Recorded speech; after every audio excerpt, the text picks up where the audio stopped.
નમસ્કાર દર્શક મિત્રો, N7 ગુજરાતી ન્યૂઝમાં આપણું હાર્દિક સ્વાગત છે। ભરૂચના સ્ટેશન રોડ પર આવેલ યુકો બેંકની શાખામાં અચાનક આગ ફાટી નીકળતા દોડધામ મચી જવા પામી હતી। 4 ફાયર ફાઇટરોએ ભારે જેહમ બાદ આગ પર કાબૂ મેળવ્યો હતો। ભરૂચના સ્ટેશન રોડ પર આવેલા શાલીમાર કોમ્પ્લેક્સમાં સ્થિત યુકો બેંકની શાખામાં અચાનક આગ ફાટી નીકળતા વિસ્તારમાં અફરાતફરીનો માહોલ સર્જાયો હતો।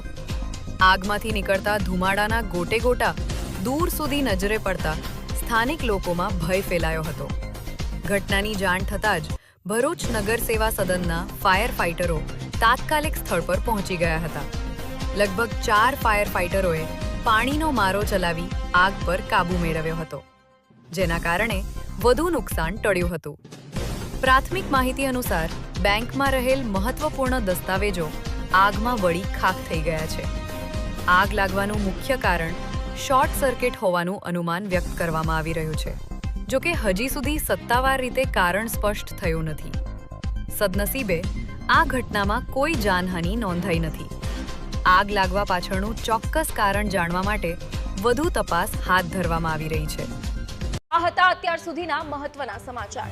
તો આવા જ સમાચાર જોવા માટે જોડાયેલા રહો અમારી સાથે। નમસ્કાર।